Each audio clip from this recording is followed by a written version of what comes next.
Hello, Leominsterites. Thank you for tuning in again to Representing Leominster. I'm your state representative, Natalie Higgins.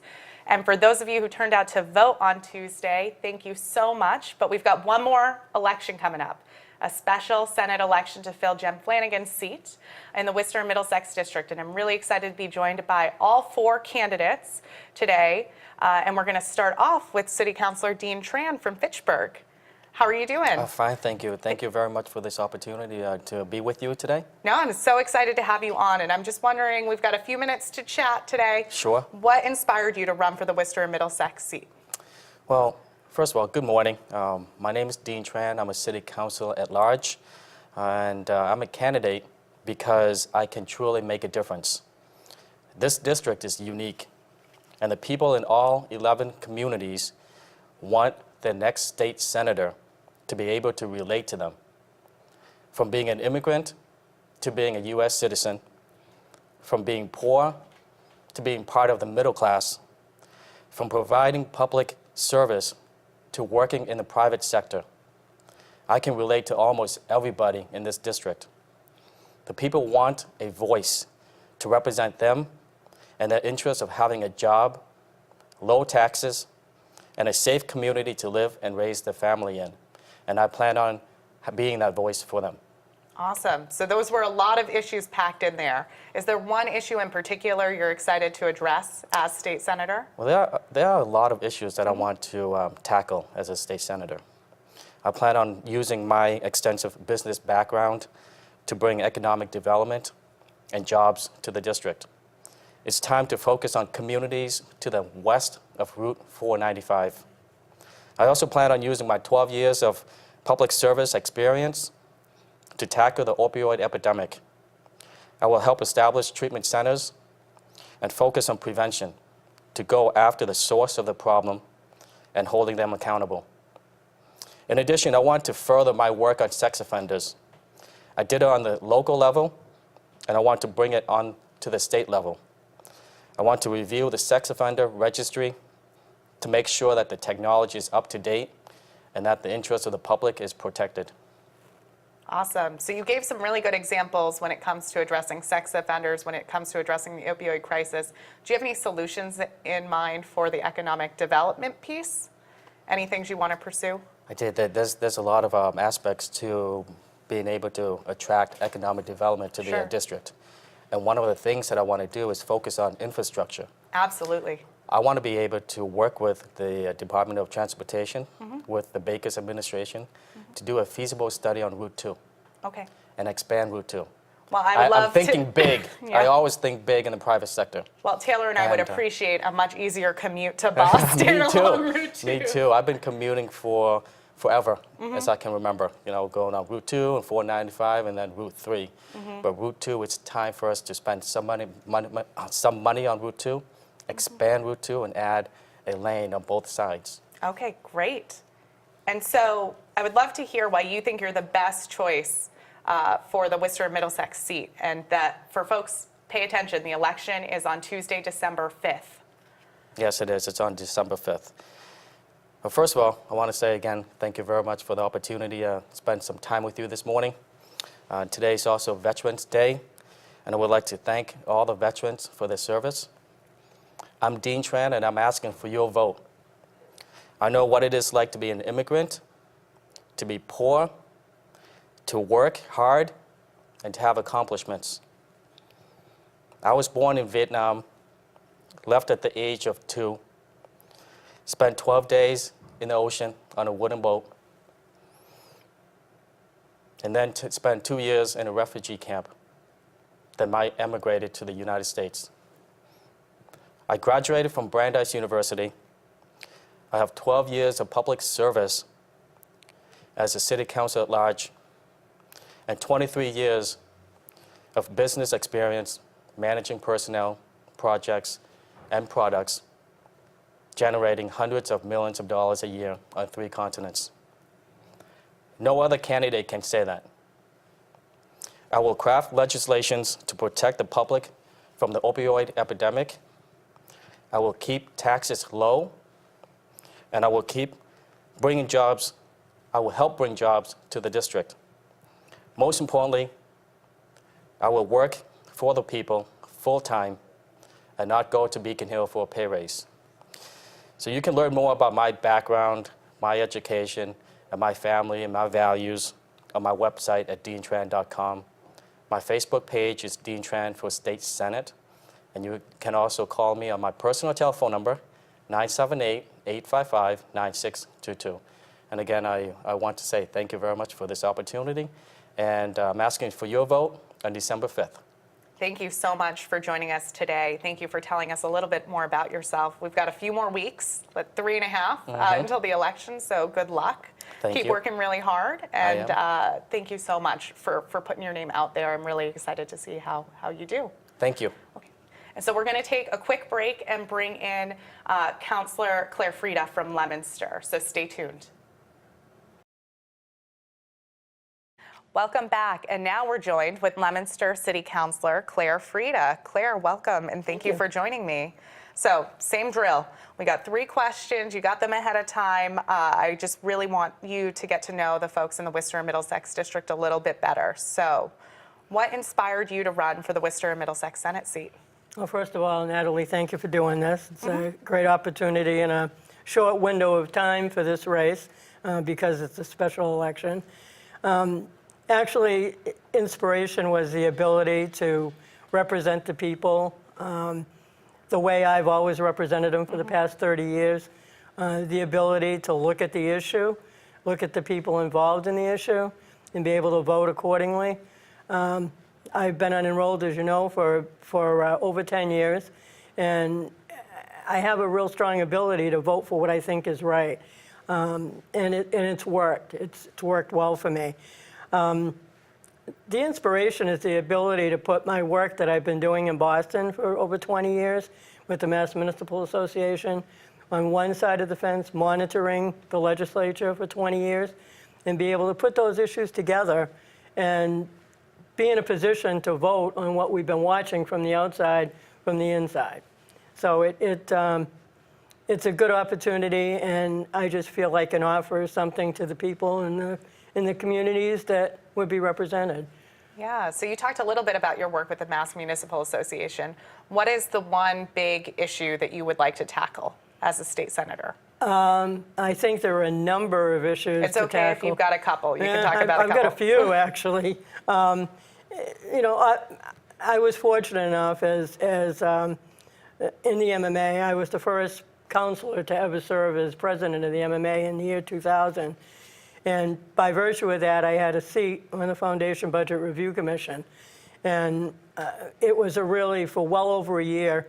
And Senator Antonioni was the chair of education at the time, and Lyda Hawkins was on the representative side. And it was, there was so many different factions sitting at the table, from the League of Women Voters to the number of different groups that all have a different interest in education. And but the major consensus that came out of it is that the state needed to continue with their commitment on education reform. You know, you put a formula together, you put the numbers together, you need to fund them to make them work. And here we are, that was, what did I say, 2000? Here we are in 2017, and the commitment still hasn't been met. So that would be a major piece, would be the education. Yeah. And anybody that knows my work in the city, from 6 years on the school committee to the number of years that I have supported education, and even on my own through a Rotary Club or through different organizations I belong to, have tried to fund things that to supplement the school budget that didn't have money at the time. So I think I know education pretty well, and I think I know the issues, and I know how some of the corrections could be made. Okay, great.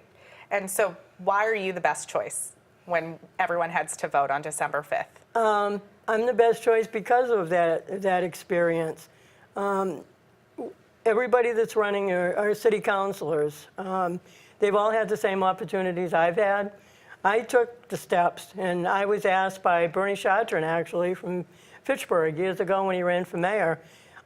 He put my name into the MMA as a great replacement for him. And that's where I started. And by doing that and having the ability to continue the work that I do and the organizations I've been involved with really put me in a position with my 30 years experience. I think people are really looking at the people involved this time. They're looking at the experience. My 30 years is more than all other candidates together in my public service. And I think people recognize that, and I really hope that they will go out and vote for me on December 5th. Yeah, and I'm so glad to have you on the show. This is one piece with kind of 3.5 weeks to go of you connecting with voters. What are other ways that voters can connect with you if they have questions? We have a Facebook page, Frieda for State Senate. Website, I think, is done. I'm not sure. I haven't had a chance to check, but if it isn't done now, it would be done, within a couple days. And I have contact information on there, Frieda at gmail.com, I believe, but that's on the Facebook page. And I'm everywhere, so people can really find me, and through the city as well. They know how to get in touch with me. So, and just a special note, today is Veterans Observation. Tomorrow, if this is going to film after, I'm sure, but if people can just remember veterans, it's frustrating to just everybody celebrate on Veterans Day and remember veterans, and then 5 days later it's gone. Yeah. I mean, they've got to be remembered all year long. There are a lot of people involved, a lot of families involved that are sitting home waiting for some veterans to come back, some military to come back and become veterans. So those are all important issues. Yeah, no, thank you. Thank you for bringing that up, and I'm sure I'll be spending part of tomorrow with you celebrating and honoring veterans in Leominster. So thank you so much for being a part of this. We'll be sure to link your Facebook page when we post this up. Thank you. And we're going to take another quick break after having such a great conversation with Frieda, City Councilor from Leominster, and we're going to have Charlene DiCalogero from Berlin. So stay tuned. Welcome back, and now we're joined with Charlene DiCalogero from Berlin. I'm going to say it right this time, who's also a library trustee out in Berlin. Yes. So Charlene, thank you for joining me today. I'm so thrilled, and you're the Green Rainbow Party candidate in this election. Thank you. And I'm wondering, what inspired you to run for the Worcester Middlesex Senate seat? Thanks so much for inviting me. It's such a great opportunity to get to communicate with voters today and all this month. I'm running because we are facing some truly difficult challenges. This year in our state, I've been happy to see many people getting active for the first time in their lives to protect our democracy, to demand that we prioritize people's basic needs, and to ensure a livable environment for ourselves and our children. I've been active on community issues my entire adult life. I've taught women how to defend themselves against sexual assault and harassment. I've worked with national leaders improving literacy learning in our schools. I've advocated for libraries and strengthened them as an educational administrator and an elected library trustee. I frequently advocate with state legislators and public bodies on a range of environmental, health, and social justice issues. During my years of activism, I've noticed things get steadily worse for the 99%. Most working people's incomes have stagnated or dropped since at least the 80s, even though we work more hours and are more productive than most workers in other countries. That doesn't even include increasing cases of wage theft by employers, including at least one company right here in Leominster, as the Sentinel and Enterprise reported in July 2016. In the meantime, college, health, and housing costs have risen dramatically.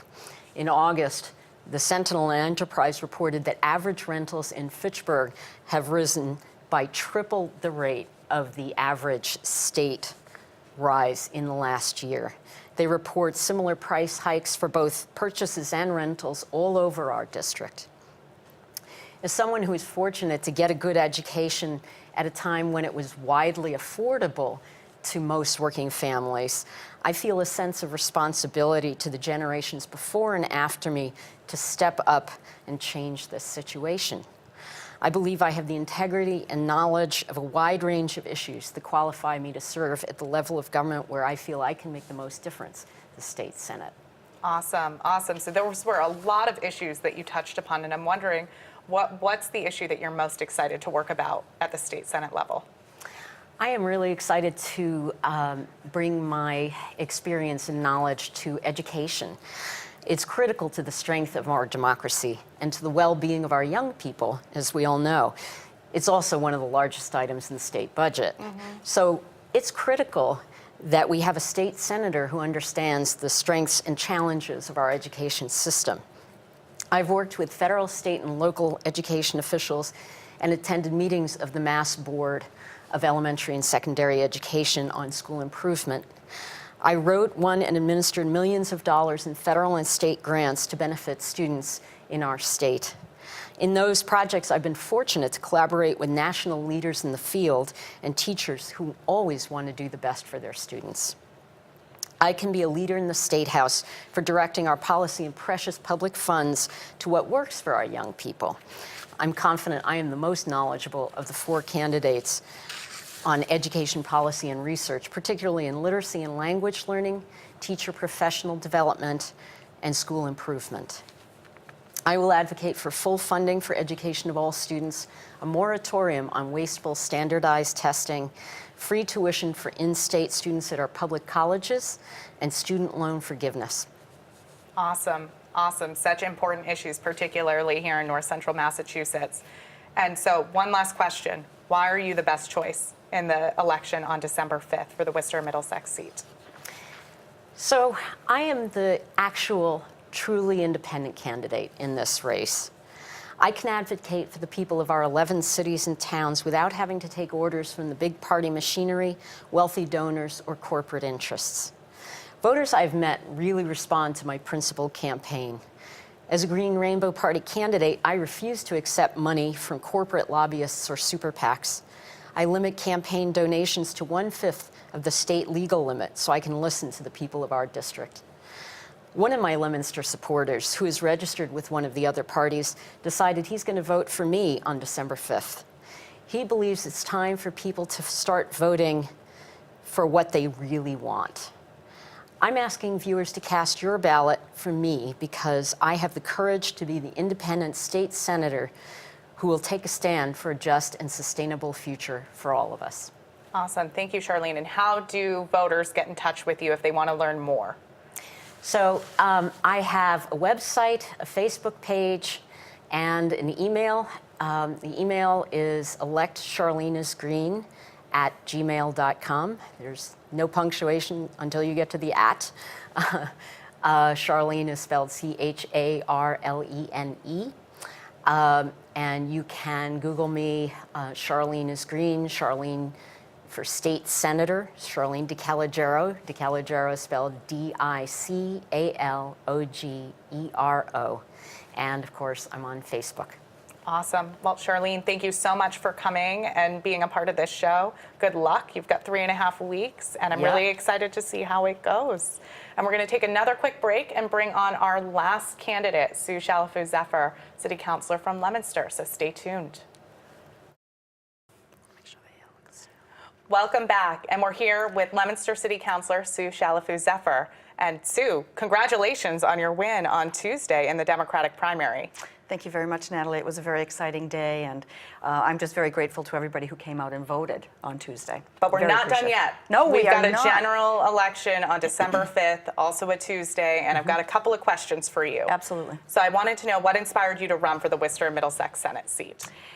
That, not in a million years would I ever have thought that I would have run for the state Senate seat. It just was not in my plans. It wasn't anything I really thought about. I thought Senator Flanagan would be there for a very long time. So when the seat opened up, I thought long and hard about it and had a long conversation with my husband and family, and then decided, based on the kinds of things I had been doing locally for the, on the city council for people advocating for various things like education, I thought it really made a lot of sense to just take that to the state level so I could do the same things, but just on a larger scale for a larger constituency. So that's why I decided to run. I was really excited about the opportunity to continue talking about education, to really talk about healthcare, to talk seriously about transportation, which is a huge problem, and also to be able to really have an impact on this opioid crisis. It's just out of control. It's just terrible. We have to do better. Yeah, and so a lot of really important issues affecting folks in North Central Mass. Is there one issue in particular that you really want to address when you are state senator?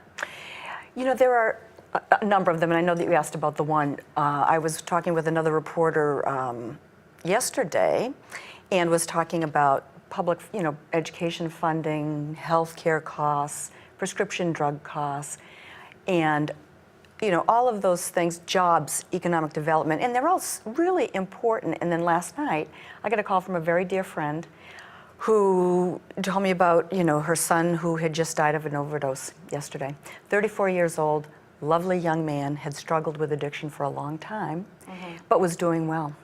So that just put everything in perspective for me. At this point, this opioid epidemic is absolutely, it's just critical. We have to address it immediately. We have to have a big impact.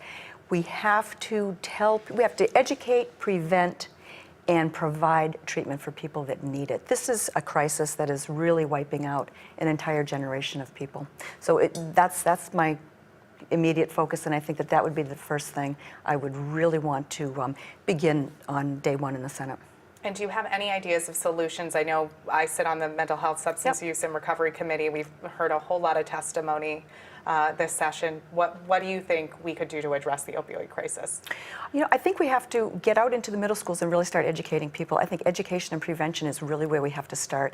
And there may be I think about the Attorney General's program that she just started and partnered with Bob Kraft on teaching high school students about relationship violence and how healthy dating relationships, this is what they look like. And I think maybe modeling, it's been successful. It's not relatively new, but I think if we can model the program that we can really reach kids, reach teenagers, reach parents, we have to educate people about this, about the problem, how people get started. It's a sports injury. It's you having wisdom teeth out. It is a back surgery.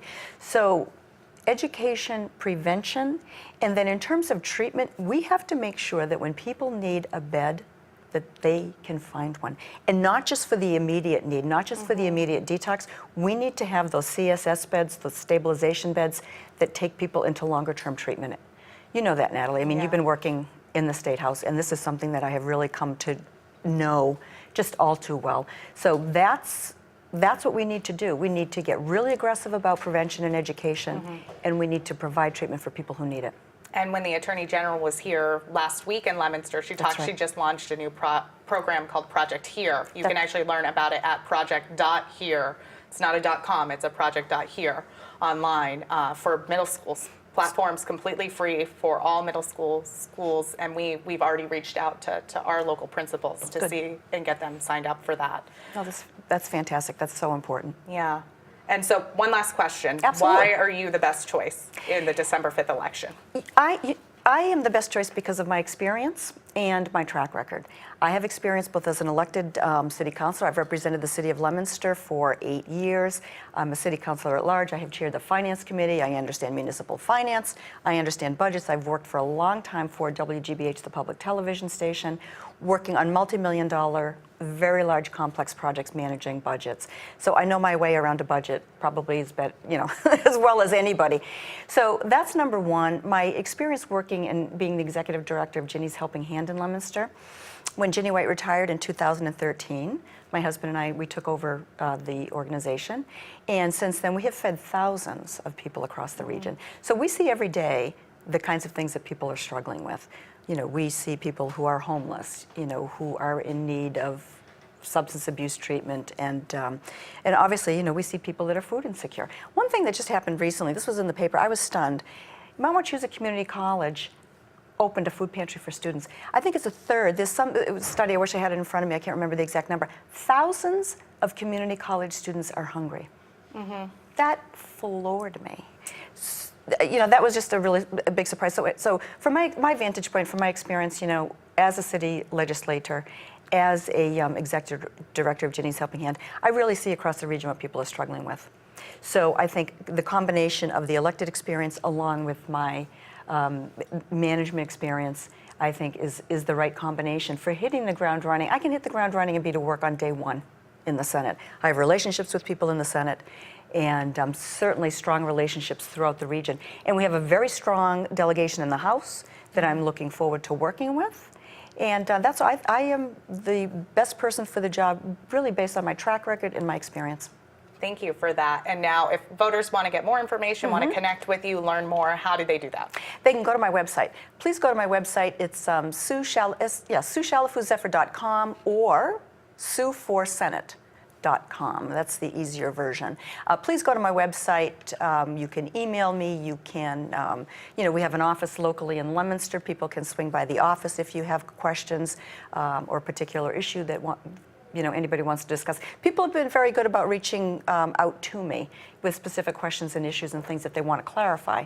So again, I am available, happy to talk to anybody with questions or to just let them know a little bit more about, me and our campaign. Great. Well, thank you so much for coming on the show. Thank you, So glad to Natalie. have you here. 3.5 more weeks. Yay! So just December keep working. 5th. December 5th. Please come out and vote. December 5th. So I want to thank everyone who showed up and voted and made their voice heard, not only in the municipal elections on Tuesday, but in the Democratic Senate primary. But your job is not done. You met 4 really great qualified candidates. Do your research, talk to them, talk to your friends, make sure everyone shows up on December 5th, make your voice heard. Senator Flanagan is leaving some major shoes to fill. She's been a huge advocate for all of North Central Massachusetts, and she is missed. But we have a great opportunity to add another great team member to this North Central Mass delegation. So please be educated voters and do your research and show up on Tuesday, December 5th. And we will be back with you all in December. Thank you so much.